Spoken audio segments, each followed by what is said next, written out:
Hello, brilliant entrepreneur. It's Tash Corbin here, and welcome to another episode of the Heart-Centered Business Podcast. This is episode number 345, which means you can find all the relevant links and show notes for today's episode over at tashcorbin.com/345.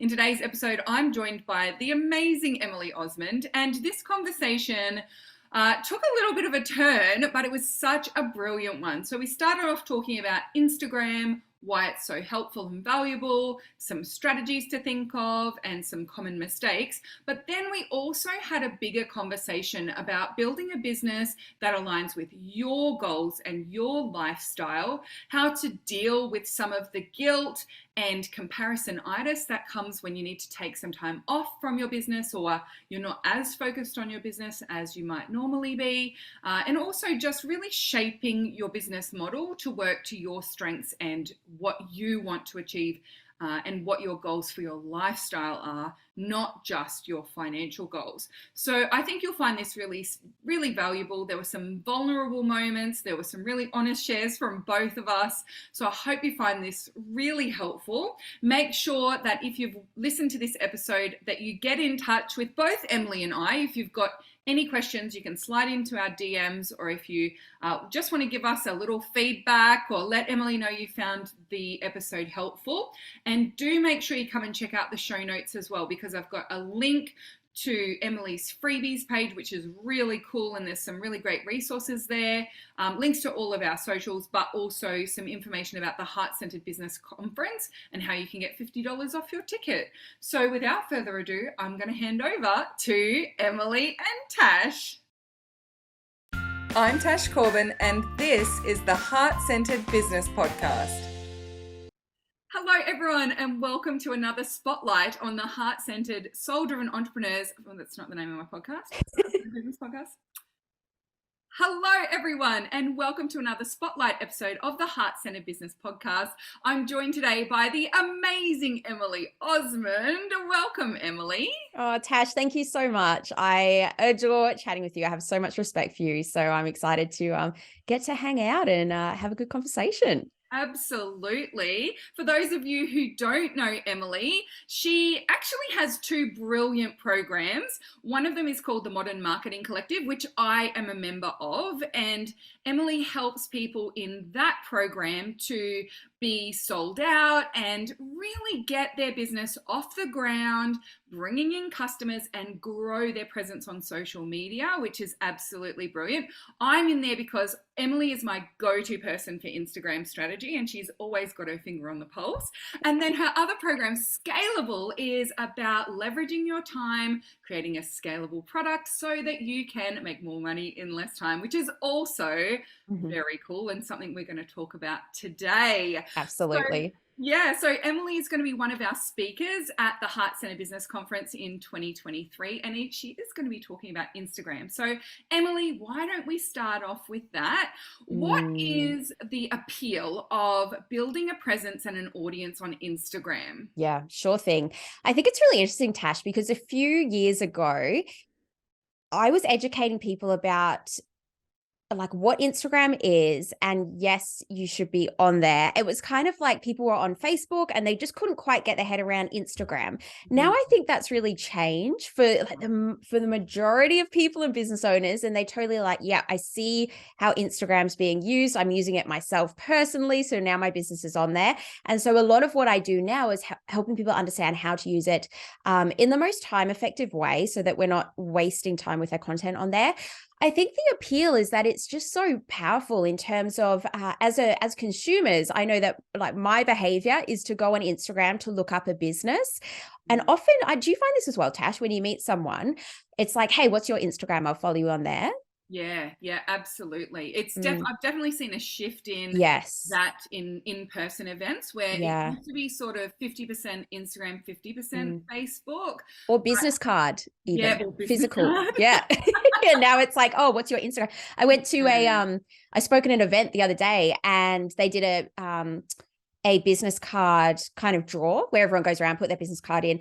And 50%, I would say, of the business cards were actually pieces of paper that people had ripped off and written their details on, because I think the shift is away from that physical thing to, it's like, oh, check out my Instagram. Yeah. And who knows? And the thing is as well, and hopefully you know this about me too, Tash, is that I'm not attached to a platform, but Mm. I'm just attached to what is going to be a good investment of a very limited time as sole traders and small business owners. And at the moment, Instagram is still pretty powerful for that. It's something, like I said, that a lot of people will go and look up a business once they hear about a business, just to see, okay, let me get a snapshot of what it's all about. What are the photos looking like? What can I learn about this business?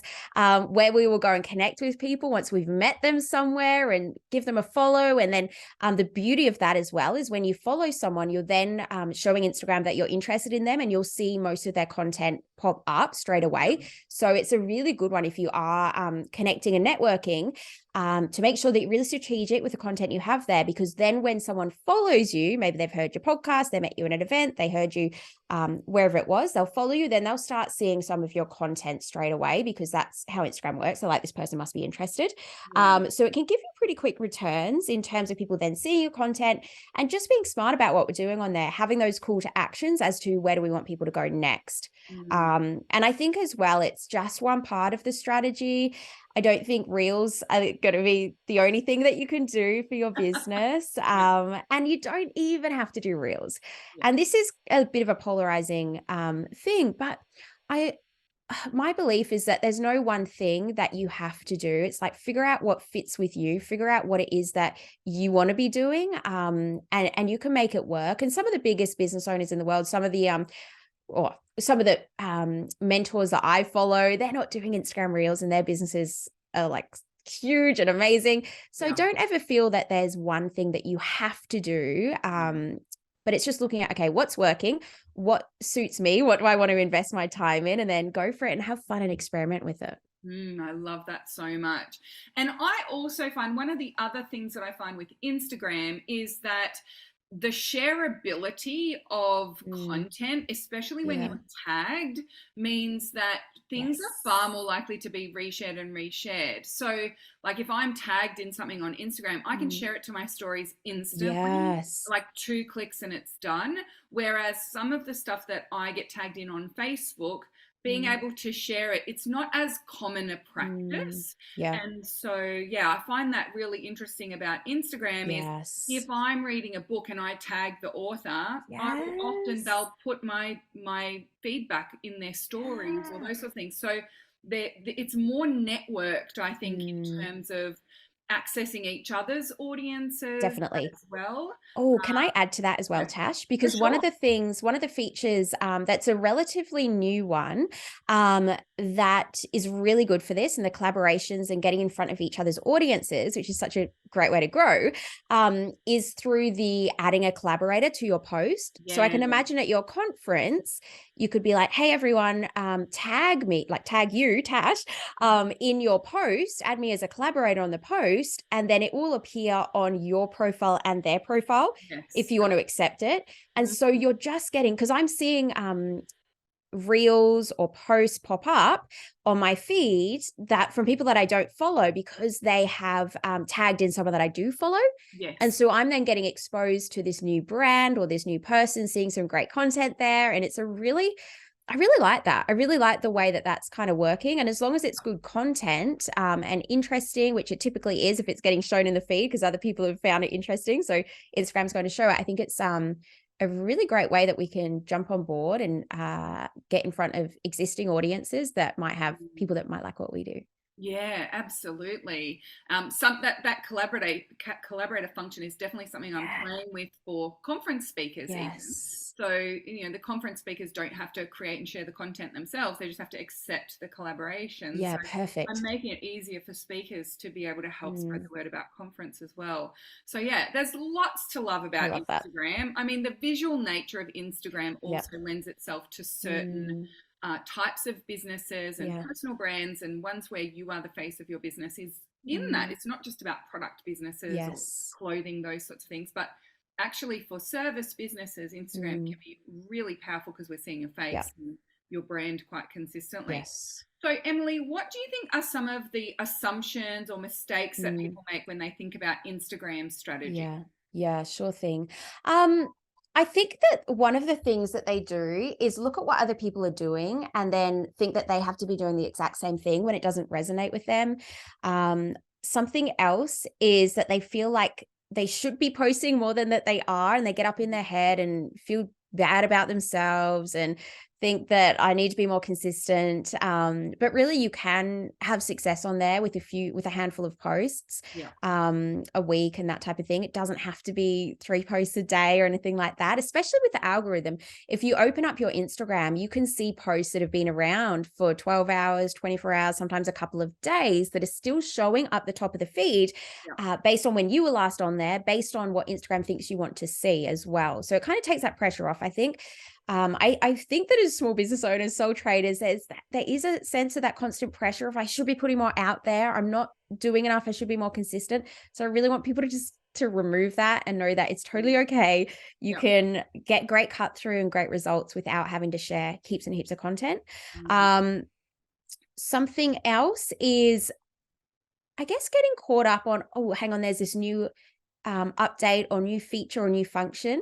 And the way that I approach Instagram is just to understand how marketing works first and foremost, understanding the core concepts of marketing, which I know you're very much about, Tash, understanding what is going to compel people to take action, what is going to build that connection with your audience, which is a few things here, like actually showing up. Can we hear your voice through your Instagram? Can we see what you're like, see your mannerisms, especially as service-based businesses or online course creators? Like people want to get a sense of you and feel like this person gets me, feel as though they can trust you. So sharing some of you on there, sharing touches of credibility, maybe the number of podcast downloads you've had or awards or that you're speaking somewhere just positions you as that expert. Sharing value. Why is someone going to follow us? What is it Mm, in it for them? What are they going to yeah. get out of our content? How can we delight them or inspire them or give them some helpful tips or hints? And then also, what are we actually trying to achieve on there? How are we tying Instagram in with our goals? And that's about actually promoting and talking about what we sell and how people can buy from us, which is an interesting thing. I think that we can feel like I'm not allowed to do that, or I don't want to come across as salesy. But that's what I really recommend to people without getting too caught up in, oh, hang on, there's this new filter or there's this new effect that I can do. That's not going to make or break your business. But understanding, it comes back to those 4 key types of content that I just spoke through: the connection piece, the credibility piece, the value piece, and the promotion piece. Yeah. And that's like across every like channel, every Yeah. part of your marketing. If you can just come back to these and think, how am I addressing these through Instagram, then it's going to set you up really, really well. Yeah, absolutely. And I think one of the big things for me in hearing you talk about Mm, Instagram strategy that was a relief was that you don't have to do the dancing and pointing yeah. stuff. You don't have to do the lip Mm, syncing over yeah. popular sounds and trends Yeah. and those sorts of things. And in fact, for me, whilst Mm, playing with some of those yeah. is fun and can get Yeah. more views on those reels or get Yeah. more engagement.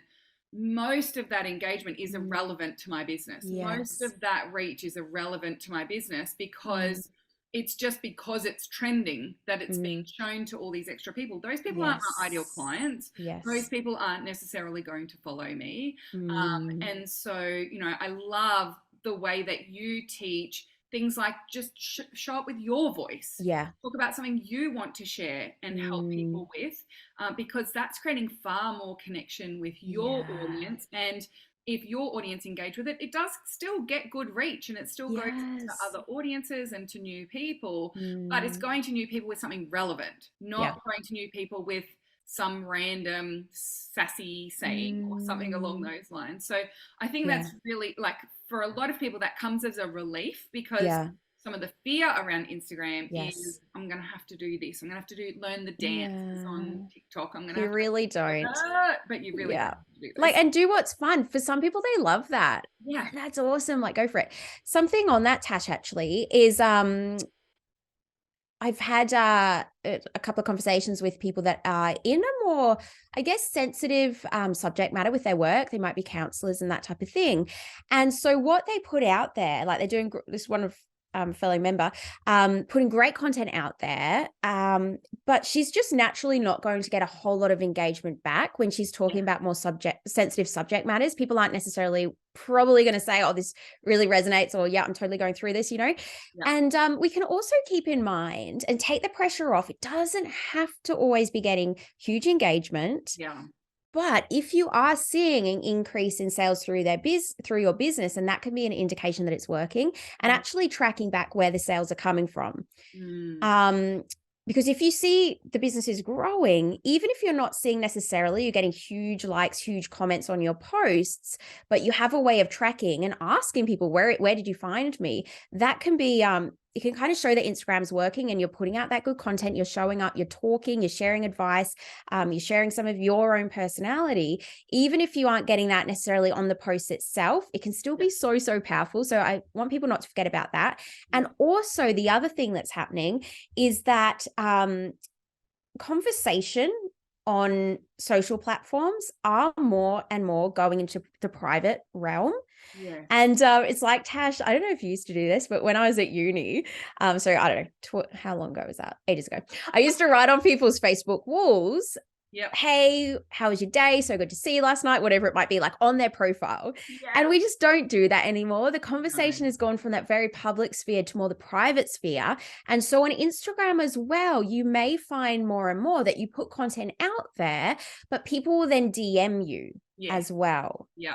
So just keep that in mind. My key measures on Instagram is Yes. DMs, because Amazing. that's where the connection happens, but also I can share links there. And that's where most of my traffic to my website from Instagram comes from DMs. So good, Tash. So it's good to be able to see that and know that there's not one measure of success on Instagram, but the higher connection and the higher the relationship that you're building, the more likely that is to turn into someone who's going to be an active audience member. So and you can even see that under each post. If you do view insights, then people can see, okay, well, I got a lot of people sending that, the little paper airplane. It's like, okay, how many people sent that on to other people? How many people saved it?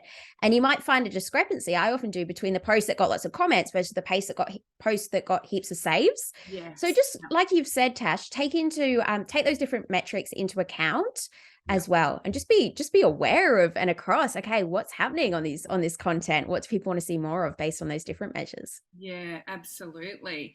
Okay, so we've had a little chat about the current trends on Instagram. Before we move on, I want to also pick your brain about leveraging and scalability. So before we move on to that, is there any other advice or hot tips or trends that you're seeing on Instagram that people could maybe have a play with or pay attention to? So good. I think it's a matter of experimenting continuously.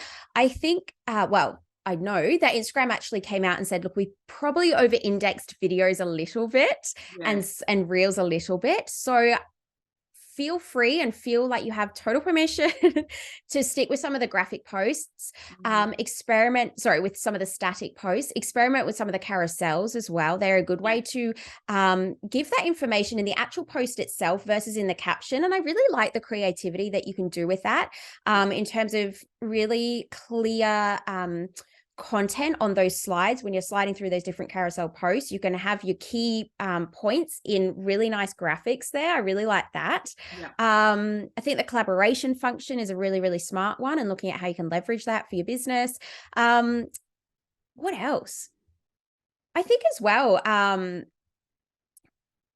looking at I guess Instagram stories as well, they pop up at the top of the feed. There's something that you're going to be keeping people coming back to your content as well. It's pretty smart to, if you can, get some stories up there, because if you're up there and people are tapping and looking, then you're also going to have your post shown in the feed as well. So, and that's been around for ages. And I say with the Instagram stories side of things is you don't have to try and think of content to create there, but just share what you're doing during the day. So it's like, hey, I'm sitting down with Tash. We're going to do a podcast interview right now. Can't wait to speak at her conference, and just tell people what you're up to. It doesn't have to be sitting down and thinking, right, what's something that I can create to actually share here. I just find that Yeah. helps people to get into the actual sharing mode as well. Yeah, yeah. And I find the more that I'm sharing what I'm up to in stories, the more that people are used to watching those things. So when I am in launch Yes. promoting something and I do Yeah. a story that's more promotional, Yeah. I'm getting far more people watching that because they're so used to checking That is so what I'm true. sharing, at Well, other times. And it feels a bit more personal in stories too. yeah, no, that's a really good point, Tash, around sharing all the time, not just when we are in launching or Yeah. sales as well. Yeah. Definitely. Great. Okay, so you've recently had a little baby, Mr. Yes. Lando. Lando. And I remember when we met Mm, at the Rose Farm in 2020, one of the things that you talked about was freedom and building a mm, business where you had that leverage, and mm, a lot of that freedom was so important to you. So I feel like you're someone who's very intentionally built your mm, business model. mm, So I'd love to hear like what were some of the things that yeah. drove you to making those decisions, and how Mm, did you create such a leveraged and scalable business? yeah. Thanks, Tash. Um, I guess it started by creating a business that wasn't that leveraged In there too? and realizing that that was my initial goal. And I created it, but then it wasn't really right for me. Mm. Yeah. And then kind of going through a tricky period of being like, well, what is it that I want? Like, I have my own business, but I don't really feel that happy or fulfilled. Like, this sucks. Why would I be? I don't want to keep going like this, because I should be in control here of what I'm doing, and I should be able to enjoy most aspects of the business. And right now I'm not. So I started out, and I was well, basically just said yes to everything, which I think is a good way to go when you're starting. You get heaps of experience. And I soon realized the type of work that I liked. I was always been in the marketing space. So I was doing a mixture of things, some copywriting contracts, event marketing contracts, some strategy sessions with small business owners. And before I switched my business models, I would say the bulk of the work was some branding, brand strategy, and brand design packages and website packages. Mm. And I had some designers that were contractors and helped do the work in terms of the actual design, and had they were multiple thousands of dollars contracts. So nice meaty contracts, great clients. There was no real issues, just that I felt like it wasn't what I was meant to be doing. Mm. And I did look forward, and I've always wanted to be a mum. Yeah. And I looked forward and I thought, well, this isn't really, I can't really see this happening with me being a mum necessarily. This feels like quite, needs a lot of my time, I think, and continuous input and being at the computer. And I think there's options there and there's stories there too, because I think I totally could have made it work if I wanted to. Like, people make every business work, but there was also the part of me that just felt like it wasn't fully what I was meant to be doing. Mm. And so I gave myself 6 months, had about 6 months of work booked up. And I thought, right, I'm not going to take on any more work. I'm just going to let this play out and give myself a bit of space to think and try and figure out what it is that I want to do. And I had always known about online programs, Yeah. but I guess I just didn't think that was something I could do. I'd Mm. only really seen examples of Americans doing them. People that seem to have much bigger personalities than me. I'm naturally an introvert, which I know you're probably like, what? Because you're an extrovert and you love and I'm quite a social person, but I'm also like a total homebody as well. And I just don't consider myself to have big personality. If I'm out in a group, I kind of oh God. Anyway, so a few different things. I'm like, I don't know if that's something I can do. And obviously, I don't have a big audience. I was just kind of not didn't have the audience that I've grown now, which is not huge still, but bigger. Anyway, I heard an American being interviewed on a podcast about how she had built this membership program, and she said that she was quite introverted. Yeah. And it just caught my attention. I thought, well, hang on a minute. This lady's done it. She's Mm. doing really, really well. maybe there is something that I can do here. Maybe I can do this.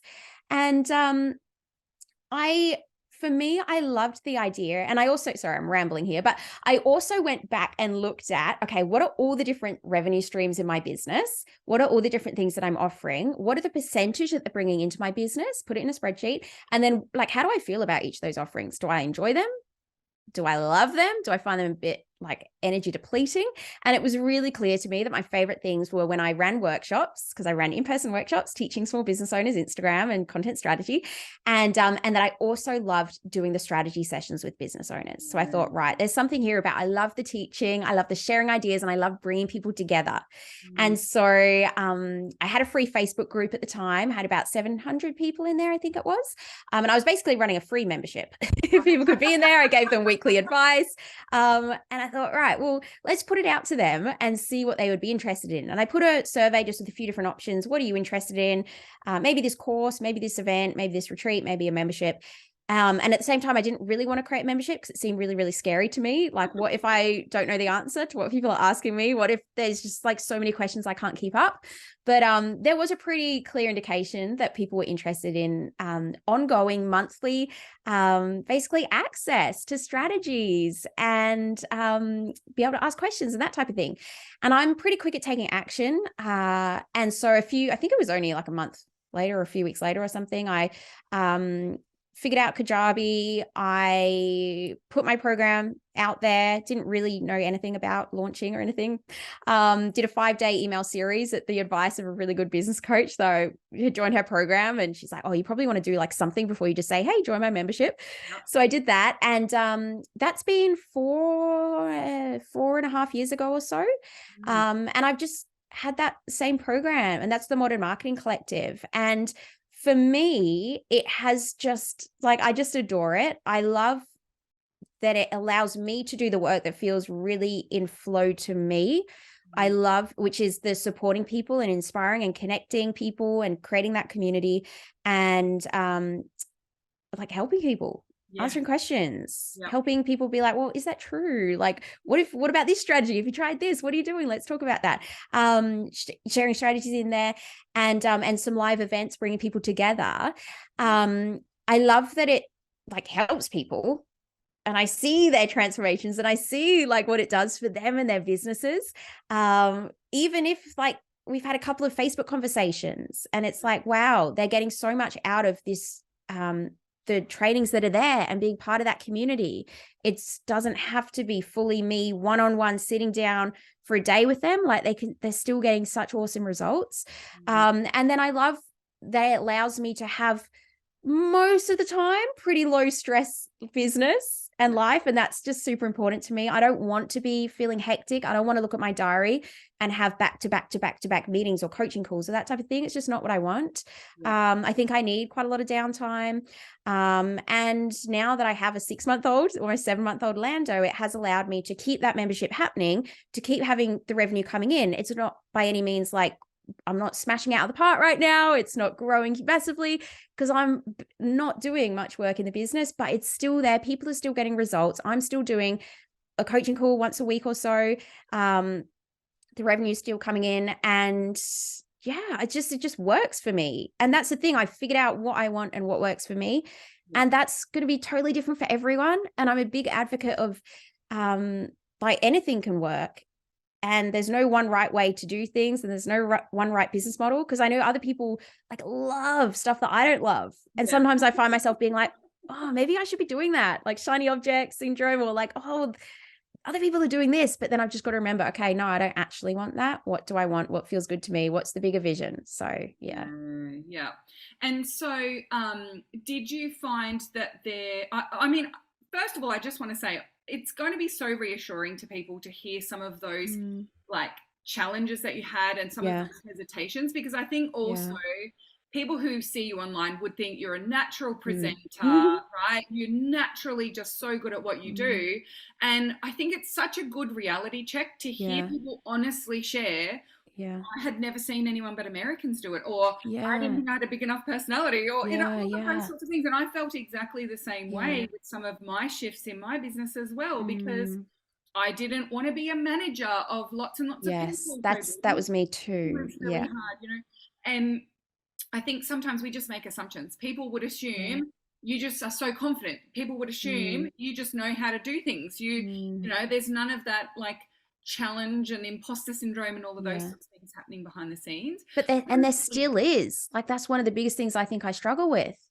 Really, is like perfectionism, I think. And then I see other people doing things. I'm like, oh my God, why aren't I just doing it? Like, it doesn't have to be like, what am I doing? Just do it. It's fine. Just do it. And definitely the imposter syndrome still, like, really, it doesn't mean that people that you see don't have these things. I think it's just that we still take some actions, not all the actions that we want to take necessarily, but still do these things, even though it's like, Yeah. And do I actually know stuff? Am I good? You're amazing, Emily. If we have to tell you over and again, we will.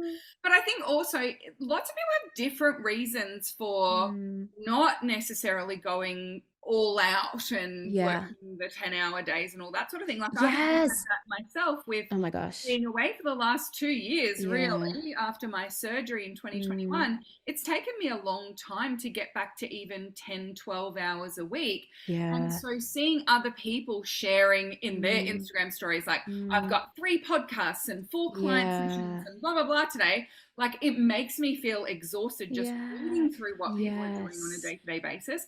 But I also do often think, man, I'm not doing enough. Or well, we can just console each other there, Tash. I know, we totally can, Em.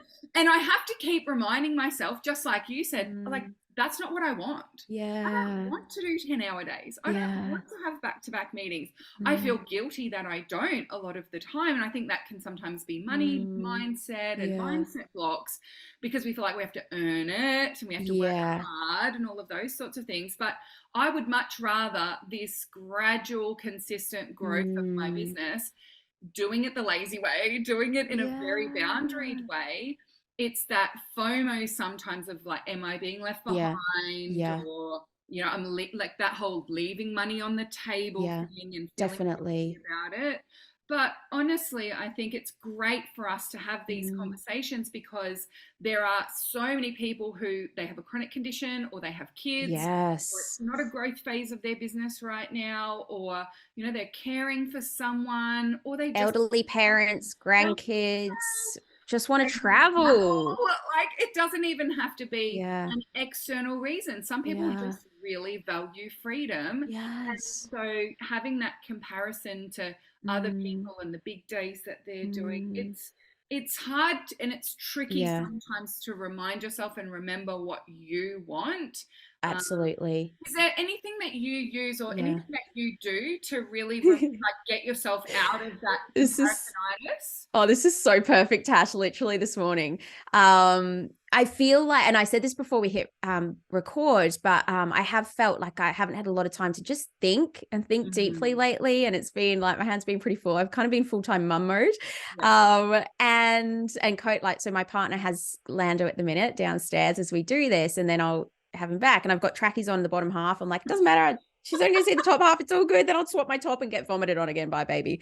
But this morning when Lando was sleeping, I knew I'd have about an hour, and there's people that I need to write back to on the email. There's things I want to do for the business, but I actually just wanted to like think about the bigger picture and what am I wanting here, and what is like, even about, because we're just renting at the minute. We built a house last year, over the past few years, sold it, and just even looking at what am I working towards? Where do we want to live? What does the life look like? And just like what sinking into that again. And really like feeling it and stepping through. And so for that hour when Lando was sleeping, instead of doing anything, like with my hands and the laptop, I put on some meditation music, which is very rare for me. I used to do it, and then I got out of the habit of it. And I just kind of like thought about, and then started like researching schools and houses, and started following accounts in local areas that I thought, actually, I think this would be a really nice place to live. So I went and followed some local accounts to get them in my Instagram feed. But I think that's what we got to do. Yes. When we lose sight, it's probably because we don't have a minute just to actually sit and think about it. Or if it's going on a walk and thinking about it, distraction free. And I know that I can have the habit of kind of like stuffing my brain I'm like, Yeah. oh, but I got to have a podcast on and listen while I'm doing something else, while I'm reading a book. Like, just get all the information in there and learn and learn and learn. And Yeah. I'm like, hang on a minute, right now, I just want to let my mind think. Yes. So yeah, I think I love that. that's kind of one of the only ways, is to give ourselves that space to tap back into it and think about, what am I doing this for? What's the goal? What am I working towards? What do I really want? Jotting things down. I find journaling super easy and ridiculously annoying that it's so easy, because I go round and round in my mind about things, and then I'll be like, right, I heard journaling's meant to be good. I know that you do it, Tash. I'm like, right, okay, fine, I'll journal. And I start writing and I'm like, oh, that was easy. Yeah, it's just become really, really clear to me about what I want and what I want to do. And okay, yeah. Yeah, So I'm exactly the same. If I'm feeling that sense of heaviness or overwhelm, or yeah, it's just busy, or that hamster wheel feeling, I'm doing a yeah, lot but I'm going nowhere, yeah. I will resist journaling for 3 days, Okay, yeah, knowing yeah. that journaling will fix it. Yes, I could actually sit down and clarify it. No, I'm too busy. I'll send that email. exactly, I'll do that exactly. Facebook Live. I'll record Yeah, that reel. But then as soon as I sit down and I start writing, it's like I take a yeah, breath and yeah, everything makes sense again. And so it's just yeah. remembering that feeling. I actually saw on Mm. Instagram Elise Myers. I love her. She talks Oh, about I'll have to being write that ADHD, down. Okay, and cool. she's a singer and she wants to be an actress. And she was talking about her ADHD compulsion to avoid having a shower. And she was sharing on a reel, like, it's been 2 days, maybe even 3 days since I've had a shower. Yeah. And I know that shower will feel heavenly, and I know it will be Yes. amazing, and I know that that feeling will be brilliant. But between now Mm. and having a shower, I will be in so much resistance. It's so, yeah. And we just do that to ourselves. And I definitely feel Yes. the same about journaling. It's something that's so Mm. powerful for me. Mm. Also, even like making a vision board, Yeah, or exactly. doing something creative. And I that's what something else I've been doing, Tash. I went, because I'm like, right, I want to tap back into it, because I have been feeling like I've lost that spark a little bit. yeah, So I think it was yesterday, I was looking through, I have a Pinterest, like a private board on Pinterest with my goals. yes, And what's called goals. And I just have images of like events to inspire, events I want to do, and like gorgeous homes and just things. And yeah, just re-looking at that and remember and adding things to it. And I'm a visual person, so I really like doing that. But I'm yeah. like, actually, I think if I print one out and stick it up, that would be better, because then it's always there. Do you Yeah. have one printed and stuck up We normally do, physically? but we haven't got one at the Yeah. moment because we need to refresh and get clearer. Mm, Because I found last year, because I was so unwell, and yeah. I just, I had, my mind had ideas, but my body couldn't keep Mm, up. I mm, actually found that having this vision board with yeah. big things like buying Mm, a giant beach house and traveling the yes. world, all that thing, Yeah. looking at it made me feel exhausted, and it felt like pressure. Yes. So I had to Yeah. take a bit of time away from that and Mm, just practice routine and mm, practice. Just my goal was an hour at the desk, an hour at the yeah. desk, right? So Yeah. I had to shrink things right back. Mm, But now, from the start of this year, I've really started to feel like my energy is picking up. I am having more and more long stretches of good days. And uh, so I'm feeling itchy to get that vision board yeah. up on the wall again. And Yeah. so, yeah, I think it's important that we pay attention to how it Mm. makes us feel. And This is true, Tash. Yeah. normally a vision board makes me feel inspired, and, it Yeah. makes me feel energized. But last year, it just didn't have that effect on Mm, me. And it was really good to just acknowledge that, take mm. it down, focus on something different. So we actually have, I think I've got one here. Yeah. So Yeah. David and I created this little card of what does a tight day look like. So it's like tight days. So I've got What's Toy Day? Toit, yeah, it's from Brooklyn Nine-Nine. When they got Oh, married, they I've had not heard. Toit nuts. But anyway, Oh. so we just had this little card that we made of what we Oh. do each day, what feels like a good day. And so Yes. that's actually what's up on my wall at the moment, is like what feels like a good I day, love that. rather than big long-term vision. It's just like, Yeah. let's have a good day today. Let's have a good day But today. you know what? I think that's what it all boils down to. Like, what does that ideal day look like? Yeah. Yeah. for everyone. And for me, it was like, yeah, waking up, walking the kids to school, get back, work, like just actually thinking, what does it look like that day look, because that's what life is. It's the days in it. It is. And it's like, well, what do I want to be spending my days doing? And also just on that, Tash, I did tap out of listening to business podcasts for a couple of months. I feel Yeah. like the last 3 months I've been like out of work a little bit, out of business a little bit, just because Lando's been like, people say like babies wake up after a few months. That's definitely what happened. He slept like so much to start with. And I'm like, oh, this is fine. I can still work. And then it was like, oh, wow. Yeah. Okay. And I did find it a little bit like, oh, I don't really want to be listening to business podcasts right now. I'm just not in that headspace. But now because I'm like, yeah, I've made a plan. He's going to do some childcare. I'm going to have a little bit of time for work. I'm like excited to listen to them again. I think that's why I was going back. Okay, what's the vision? Where's my Pinterest goals board? What am I focusing on? Let's vision where I want to be. And I think that's kind of natural, isn't it? We go in ebbs and flows. And I think as well, I kind of see it like a pie with 3 sections, and life and business. And one section or one part of that pie is life. And for you, that's kind of been a huge part for the past couple of years. Yeah. For me, baby, pregnancy, figuring out how to be a mum, that's been a huge part. And so just naturally, like our time pie, the marketing and sales, which is one part, and then the actual delivery, they might get a little bit smaller perhaps. And I think for me, I've stayed very focused on the delivery with my students, but that means the marketing and the sales, just I don't have capacity and brain space and all that type of thing. That's how I look at it anyway. And it's just always going to be like shrinking and expanding those different parts of the pie, depending on what's going on in life and then what's going on in business. Yeah, absolutely. And I think the biggest piece of advice that I would give people having through my experience is like the guilt about wishing it was a different way doesn't actually contribute to making it a different way as well. And so for me, when I just accepted, well, now's not a time to go for this ginormous beach house goal. Now is a time to focus on just having some good days. It was like a huge relief. And then all of a sudden I had more good days. All of a sudden, like I felt more effective. And I think sometimes we try and cling to what's worked for us in the past, or what we think we should be doing, or what we should be more ambitious, or we should want to work more hours, or whatever those things might be. When we cling to those for a little too long, but actually when you let them go, there's so much more that becomes possible and available to us. And so being able to share some of these stories from behind the scenes, I think it really does help people to acknowledge how they're feeling and to accept, sometimes you don't want to be getting up at 5 o'clock in the morning before the kids get up just because some random dude said that that's the only way you're going to succeed. I have this thing that I've been saying a lot, like I do not care to see another sunrise. So as long as I live, right? I don't need to see a sunrise. I'm happy to sleep through them. The sun will rise without me. The sun will rise while I'm in bed, and that is totally fine. And especially when I first started my business and hearing all those messages about the 5 a.m. club and getting up early and all that sort of thing, I did feel like, I should want to do that. I should want to have that drive and that ambition.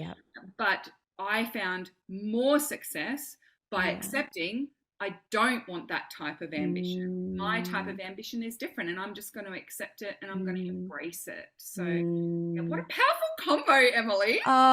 Absolutely. And I think as well, it's almost like you look at people that maybe do that, and it's like, that's all very well that your business is like that, but how many hours are you putting in? And is that really the life that you want? Are you really like happy? And maybe, and like, that's amazing that they are, if they are. But again, it's like, what feels good to us? What do we actually want? What does that day look like? And to me, it's like space and creativity and some connection and some downtime and like, just, I don't know, figuring out what that is. I think for a lot of my audience as well, like, and for myself, I didn't just start my business for financial freedom. Yes, definitely. financial freedom was part of the picture. But time freedom was also a big factor for me, and Mm. lifestyle was a big factor Yeah. for me as well. I Yeah. didn't want to get to 65 years old and then Yeah. be allowed to go on holidays, you know? Totally. I really love connecting back in with those initial drivers of why I Mm. wanted to start my business, Yes. because for me, it was never just the money. There Yeah. was a financial factor to it, and I'm very open about the financial part Mm. of it. But there were many other reasons that I wanted to start my own business Yeah. beyond that money. And so making sure that I keep those front of mind makes a big Mm. difference to the decisions that I make. Definitely, Ted. Because I wanted to ask you actually around, yeah, how you have, I guess, how you feel about and how you've processed and you're still in it, but this time in your life when your health has needed so much of you and you haven't been able to execute on ideas Yeah. and your thought process. And you did explain that it's almost kind of right. Once you almost like accept and then embrace where you are now, that Mm. pressure that we just put on ourselves then can be let go. Yeah, absolutely. And for me, I when I went and had my surgery in 2021, I was expecting 6 weeks. Yeah. That was Yeah. the expected recovery time. So I thought I was being very generous by allocating 12 Mm, weeks. Like I gave myself 12 weeks off, and yeah. like I pre-recorded podcasts for 12 weeks. I Yeah. had my team all set for the 12 weeks. And so it was unexpected and also very unknown. Yes. I just wasn't healing. Yes. My energy was really low. And so for me, it ended up being about 8 months that I was away from my business and doing the very bare minimum. And I Mm, mean, like maybe 2 hours a week for mm, 8 months. And so it was almost like, initially I kept trying to tell myself, no, I'll be fine next month, I'll be fine yes. next month. And I got to that point where I thought, if I just keep wishing that next month is going to be the Yes. answer, I won't uh, set my team up for success, I won't set my Mm, business up for success. I will just constantly be pushing things to next yeah. month and making next month worse and worse and Mm, worse. And so yeah, there was a lot of having to come to grips with the fact that mm, it wasn't the picture that I expected. And mm. I think it's the same. I'm not a mum, but I think it's the same. That's the same story here for mums, right? They Yep. think, I'm going to have my 12 weeks maternity leave and then Oh I'm my going to come gosh, back and everything Tash. will be fine. And baby Exactly. will sleep lots and all of those sorts of things. But, you know, for mums, a lot of the time I hear them say things like, even when the baby's sleeping, I'm listening Yeah. for the baby. And Yeah. there's a lot to be said for the brain space that that takes up.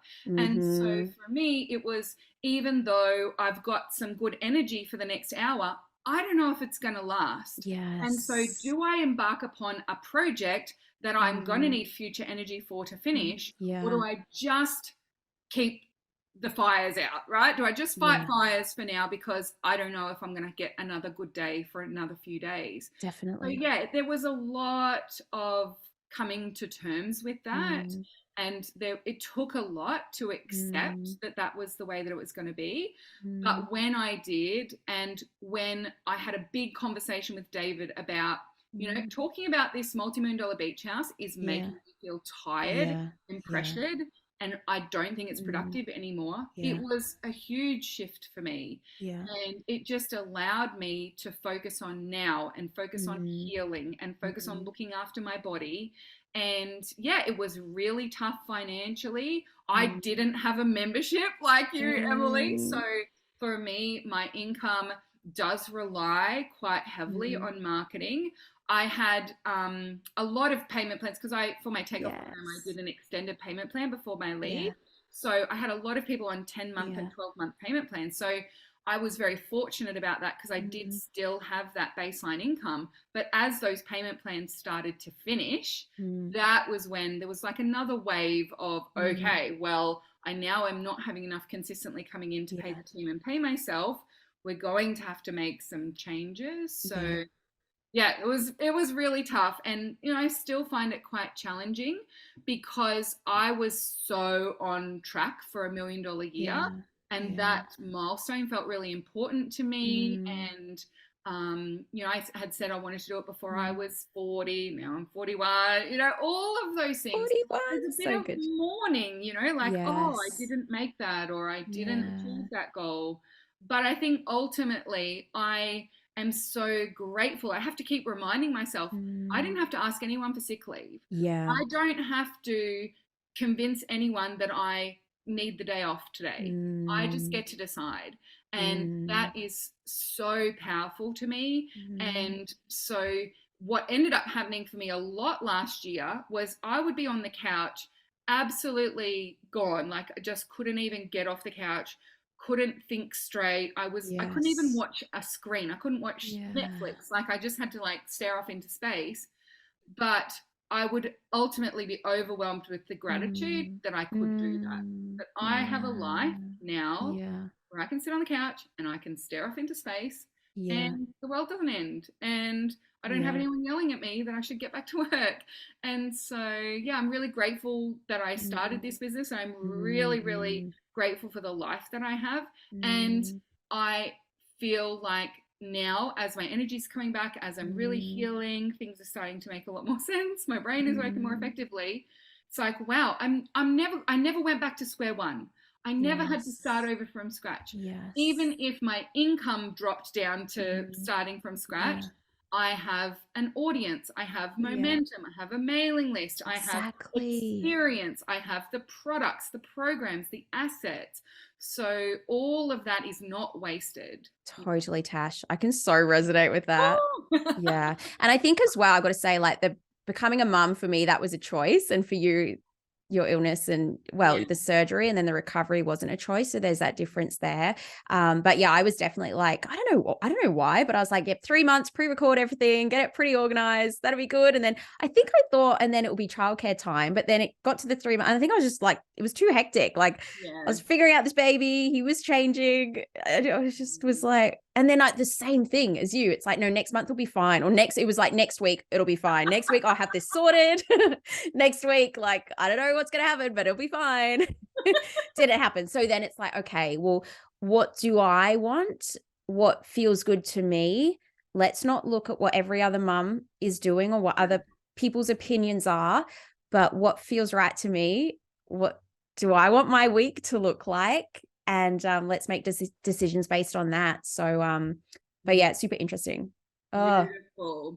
All right. Well, I don't want to take up too much more of your time. You've got Lando to get back to, but a couple of quick things. yes. First of all, you have a brilliant freebies page. So I just wanted to highlight to everyone, we'll put the link to that in the show notes of Yeah. today's episode, but do make sure that you go and check out Emily's freebies page because she has classes there and resources. Her podcast is also absolute. Oh, So Tosh. make sure you check that out. So we'll link to all of those things in the show notes. But Emily, in closing, if Yes. I was to quote you on something that we've Mm, talked about today, what is mm, it that you would like me to say? mm. I think the quote or the phrase that um, I come back to, and I know that my members come back to, is connection over perfection. Yeah. Is Yeah. that the kind of thing you're looking for Yeah, right now? absolutely. Okay. Connection over perfection, because that does apply to Instagram, right? Yeah. If you don't need Yeah. perfect Instagram feed, you just need to connect with your audience. Mm, But it also applies to what you're talking about in terms of that, you know, stage of life that you're in and yes. creating that leverage because it's connecting to what you want rather Yeah. than looking for the perfect outward facing business or the And perfect model also, or the perfect yes. marketing strategy. And Yeah. also, I'm kind of excited now because I need to. This is something that I was just going to mention. Like when Lando was sleeping, I'm like, oh, this is great. I got way more time than I thought I did. I'm going to I'm going to reposition some things. I'm going to message some things. I'm going to restructure the collective. Add so now it's actually combined with the scalable content in the collective. Oh wow, Take people from booked brilliant. out to then scaling. Yep. But I need to get my funnel up and running. And I'm like, oh, and then you basically I had way less time than I thought. So now I'm going to be creating my whole sales funnel afresh, but on definitely part-time hours to do that. And so I'm really excited to see what that looks like, new strategies that I'm going to create and then be able to share those with people in the way that it's like, hey, doesn't have to be this huge, big thing. I get it. I'm in there with you. I don't have all the time in the world right now, but I'm going to do this in a way that it is manageable for me. And I'm going to track it and see what works and make it amazing. And then I'm kind of excited to share that. So I think as well, it's like, hey, things are never perfect anyway. And if it is like, marketing really is about building connections with people, and like and for me, I'm a perfectionist. So it's like, this is my quote for myself too, to just like throw that out the window, just get stuff out there, just do what you can now in the best possible way that you can. And that's going to it's going to work. That works. Yeah. Oh, I'm so excited to keep up with all of this behind the scenes. I think this is really fascinating, and to be able to learn from, what you discover in the process of setting that up is going to be so valuable for everyone in the collective. So that's absolutely brilliant. Well, thank you so much, Emily, for joining me on the podcast. I'm so excited to have you on stage at the Heart Centered Business Conference. I cannot wait. It's going to be so amazing. And also, anyone listening along, if you don't have your ticket to conference, if you come and grab the link at the show notes, I'll also put Emily's coupon code, which will get you $50 off your ticket. So make sure that you come over and check it all out and get your ticket to come to conference, and you'll be able to meet Emily in real life. And it's in Noosa. Best place ever. Can't wait. Yeah, it's going to be brilliant. Thanks so much, everyone, for joining us. Until next time, we cannot wait to see you shine. Bye for now. Would you like more tips, tools, and resources to help you grow your heart-centered business? Head to tashcorbin.com today.